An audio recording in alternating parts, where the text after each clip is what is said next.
Hello बच्चों, कैसे आप लोग? मैं आशा करता हूँ आप लोग बहुत ही अच्छे होंगे। बच्चों, पिछले लेक्चर्स में हमने चैप्टर 2 कंप्लीट कर लिया। उसकी सारी चीज़ें और उसकी सारी एक्सरसाइजेज भी हमने सॉल्व कर ली। ठीक है, अगर आप लोगों को चैप्टर 2 नहीं कंप्लीट है तो आप पीछे लेक्चर देखिए और उससे सॉल्व कीजिए और समझने की कोशिश कीजिए। ठीक है, आज हम लोग एक अपना नया चैप्टर 3 निर्देशांक ज्यामिति शुरू करेंगे। ठीक है, तो चलिए शुरू करते हैं। पहले हम लोग कुछ इसके बारे में जानेंगे। तो बच्चों, हम लोगों ने पिछली क्लासेस में पढ़ रखा है कि अगर एक नंबर लाइन है, एक क्या है, रेखा है। ठीक है, तो इस रेखा पर कैसे नंबर्स को हम लोग प्रदर्शित करते हैं। ठीक है, इस पर किस तरीके से नंबर्स को हम लोग प्रदर्शित करते हैं, ये सब हमने पढ़ा है। ठीक है, अब मैं आप लोगों के सामने एक क्वेश्चन रखता हूँ और आप लोगों को जवाब देना है कि आप उसे कैसे, किस तरीके से उसका आंसर सबसे अच्छा दे सकते हैं। ठीक है, चलिए, क्वेश्चन है मेरा, ये एक रास्ता है। क्या है? एक रास्ता है, EW। ठीक है, इस रास्ते से ये मेन रोड है, मान लो ये क्या है, मेन हमारा रोड है। ठीक है, कौन सा रोड है? मेन रोड है। ठीक है, मुख्य मार्ग। ठीक, अब इससे हमारी 7 गलियाँ जुड़ी हुई हैं। ठीक, जिन पर घर हैं, जिन पर क्या है, घर हैं। ठीक है, क्वेश्चन समझ में आ रहा है? क्या है? एक मुख्य मार्ग है जिससे 7 गलियाँ जुड़ी हुई हैं। ठीक है, जिससे 7 गलियाँ जुड़ी हुई हैं। ये वाला जो घर है, ये सोहन का घर है, मान लेते हैं। किसका घर है? सोहन का। ये वाला जो घर है, ये मोहन का घर है। ठीक है, ये किसका घर है? मोहन का। और ये वाला घर है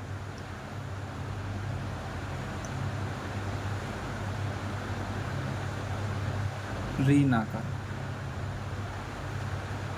ठीक है, अब एक व्यक्ति है, एक क्या है, व्यक्ति है। ठीक है, एक व्यक्ति है, आपसे पूछता है, या आप हो थोड़े उदास हो। ठीक है, आपसे पूछता है, क्या पूछता है कि मुझे सोहन के घर जाना है, मुझे सोहन के घर जाना है।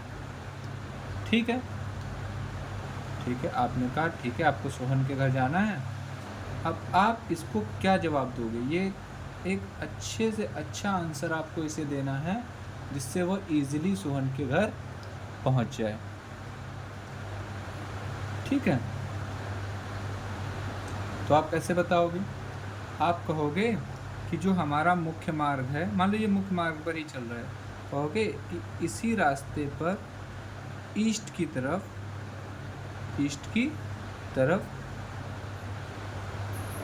इसका सोहन का घर बता रहे हो ना, इसका सोहन का। ठीक, इसी रास्ते पर ईस्ट की तरफ 4th लाइन में, ठीक है, ईस्ट की तरफ 4th लाइन में जो 3rd मतलब तीसरा घर है वो किसका है? सोहन का। तो ये बंदा जाएगा, किट जाएगा, तीसरी लाइन बोला, चौथी लाइन पर जाएगा और चौथी लाइन में घुस जाएगा और जाकर सीधा 3 नंबर से घर पहुंच जाएगा। ठीक है, यही तो करोगे आप। इसका मतलब क्या हुआ? अब इसे अगर हम अपनी रेखा पर देखें तो क्या है, कुछ इस तरीके से दो रेखाएं हैं। अब यहाँ पर आप लोग याद रखना, इस रेखा को हम लोग बोलते हैं x अक्ष, ठीक है, और इस रेखा को बोलते हैं y अक्ष, ठीक है। तो इस रेखा पर आपने उसको कहाँ भेजा है,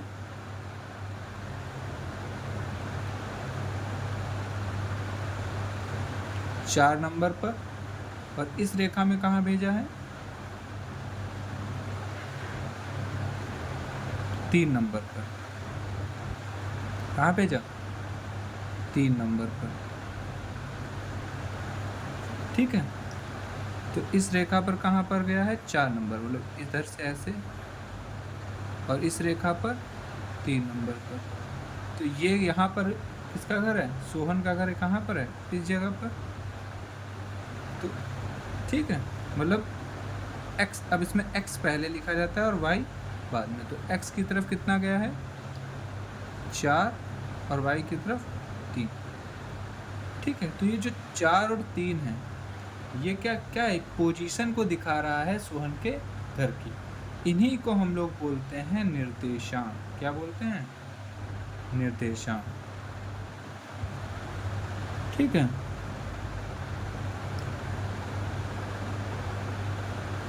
समझ में आ गई।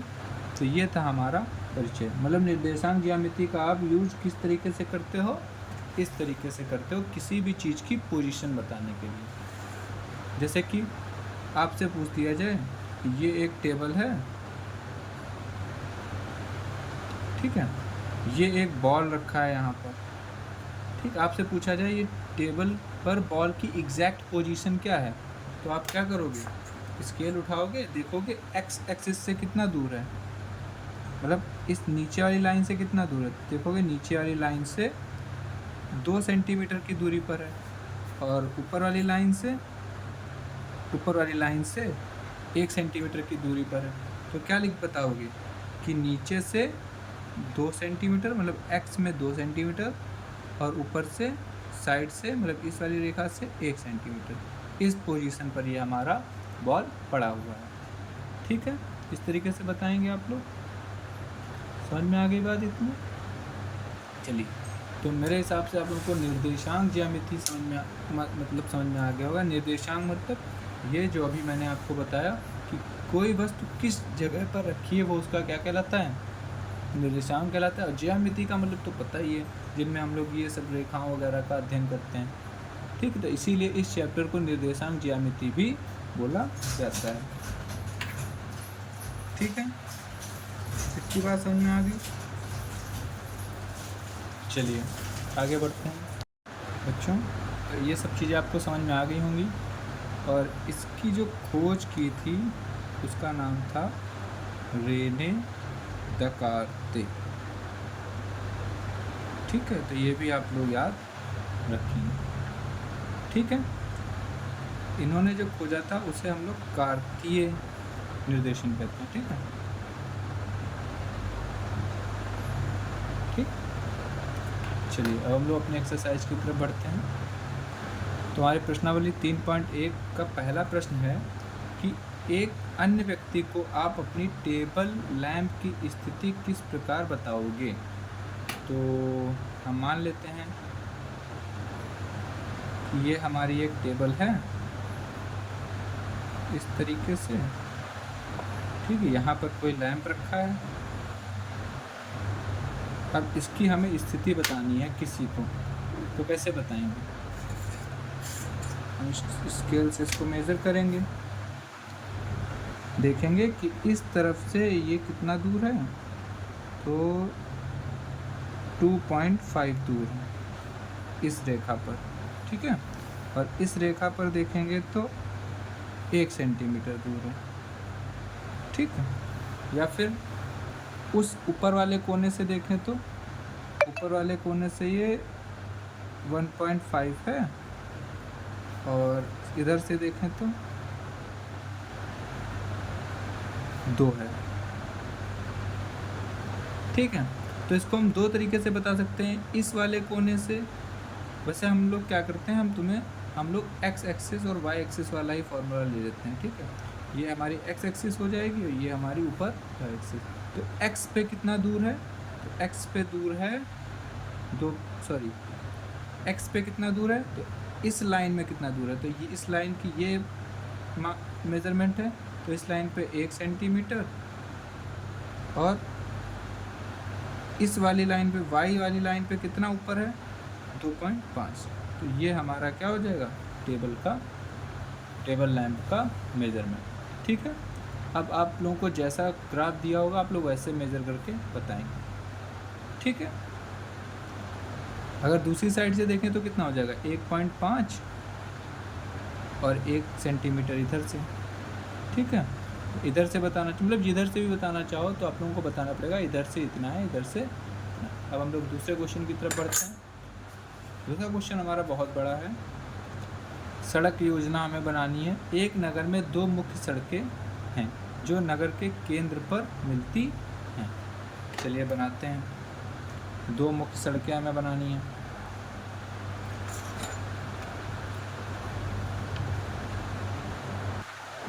तो बच्चों हमने ये अपनी 2 मुख्य सड़कें बना ली हैं, ठीक है। एक हमारी हो गई ये वाली, ठीक है, और एक हो गई ये वाली। आगे क्वेश्चन क्या कह रहा है, ठीक है। क्वेश्चन हमारा क्या है आगे, एक नगर में 2 मुख्य सड़कें हैं जो नगर के केंद्र पर मिलती हैं। मान लेते हैं ये हमारा क्या है, नगर का केंद्र, ठीक है। आगे ये 2 सड़कें उत्तर दक्षिण दिशा, ठीक है, और पूर्व पश्चिम दिशा में है। देखो पूर्व से पश्चिम दिशा में, ठीक है। आगे क्या कह रहा है, नगर की अन्य सभी सड़कें इन मुख्य सड़कों के समांतर परस्पर 200 मीटर की दूरी पर हैं, ठीक है। मतलब इसमें और भी सड़कें हैं जो इनके समांतर हैं, मतलब इस रेखा के समांतर हैं कुछ सड़कें और कुछ सड़कें इस रेखा के समांतर हैं, ठीक है। और प्रत्येक के बीच का गैप कितना है, 200 मीटर का, ठीक।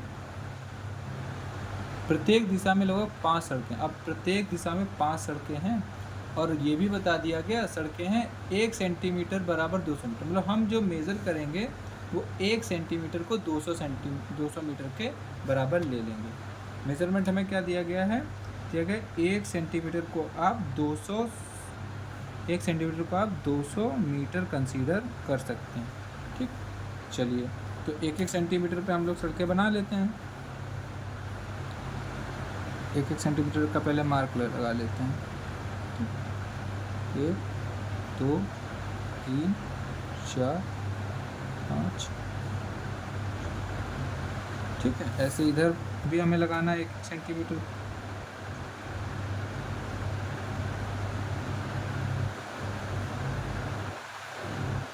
ठीक है। अब समांतर रेखाएं खींच लो। इस वाले के भी समांतर हैं 5 सड़कें।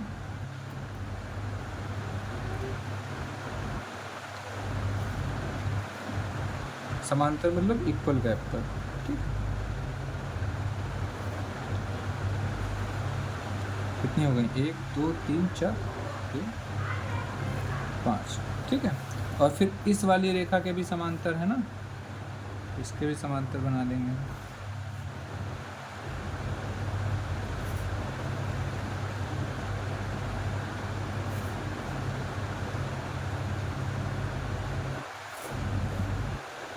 कितनी हो गई, 1 2 3 4, एक और बनानी है 5, ठीक है। तो हमने बना लिया, ठीक है। जितनी अभी तक बात कही थी 1 सेंटीमीटर बराबर 200 मीटर, इनके बीच का गैप क्या है, 200 मीटर का है, बट हमने 1 सेंटीमीटर लिया है क्योंकि यहाँ पे मेजरमेंट दे दिया था। अब आगे क्वेश्चन पढ़ते हैं। यहाँ तक हो गया। का पैमाना लेकर अपनी नोटबुक में नगर का एक मॉडल बनाइए। नगर का मॉडल बना लिया हमने, ये देखो ये नगर का मॉडल बन गया। सड़कों को एकल रेखाओं के रूप में, अब सड़कों को एकल रेखा मतलब एक रेखा की, ये सड़कें हैं, हमने इनको एक रेखा के रूप में हमें दिखाना। तो देखो ये एक रेखा है, मतलब ये एक सड़क है, ये कह रहा है। इसका मतलब, इस लाइन का मतलब क्या है, सड़कों को एकल रेखाओं के में निरूपित कीजिए। मतलब जो सड़कें हैं उनको एक रेखा के रूप में निरूपित कर देना है। तो ये एक रेखा मतलब ये एक सड़क है। ठीक है, आगे क्या कह रहा है? आपके मॉडल में एक दूसरे को काटती हुई अनेक क्रॉस चौराहे हो सकते हैं। अब देखो यहाँ पर इसको ये दोनों काट रहे हैं, यहाँ पर तो बहुत सारी जगह पर एक दूसरे को काट रहे हैं। ये क्या है? चौराहे हैं। ठीक, देखो 4 रास्ते, इस पॉइंट से 4 रास्ते, एक ऊपर को, एक नीचे को, एक लेफ्ट को, एक राइट। एक विशेष क्रॉस स्ट्रीट 2 सड़कों से बनी है। ठीक, क्या है? एक विशेष क्रॉस स्ट्रीट मतलब एक जो क्रॉस स्ट्रीट है वो 2 रेखाओं से क्या है? 2 सड़कों से बनी है, जिनमें से एक उत्तर दक्षिण दिशा में जाती है और दूसरी पूर्व पश्चिम दिशा में। ठीक, इसमें से एक किधर जा रही है? उत्तर से दक्षिण मतलब ऊपर से नीचे, और एक पूर्व से पश्चिम मतलब लेफ्ट से राइट।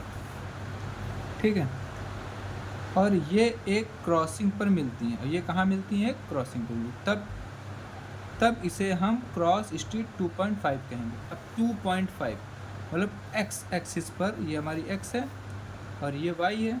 ठीक, तो इसका जो नाम लिख देते हैं, ये हमारा मार्ग 1 है, 1 2 3 4 5, इधर भी लिख देते हैं 1 2 3 4 5। जो विशेष वाला है उसका मेज़रमेंट कितना है? 2.5। तो x पे 2 यहाँ पर इस लाइन में मतलब इस वाली लाइन में।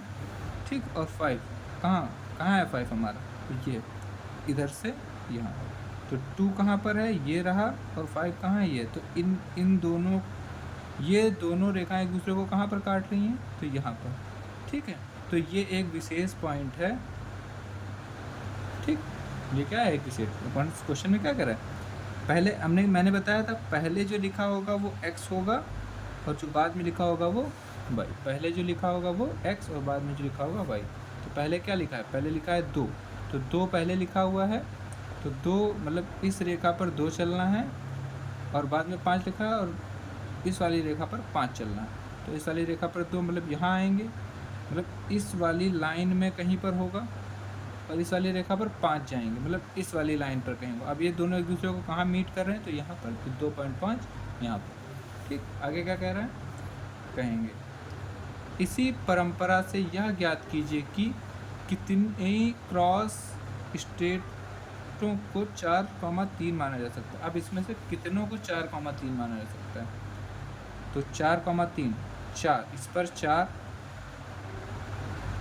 1, और सॉरी ये 4 के सामने नहीं, इस पर 4 और इस पर 3, तो 3 यही, ये हाँ यही तो है। ये क्या है? 4,3 1 हो गया। और अगर मान लो पहले इधर वाला ले लें और बाद में मतलब पहले y ले लें और बाद में x ले लें, तो एक और बन जाएंगे मतलब 2 हो जाएंगे। ठीक है, ऐसे ही दूसरा क्या है? 3,4 3,4, तो इस पर 3 3, ठीक है, इस पर 3, ये रहा, सॉरी 3,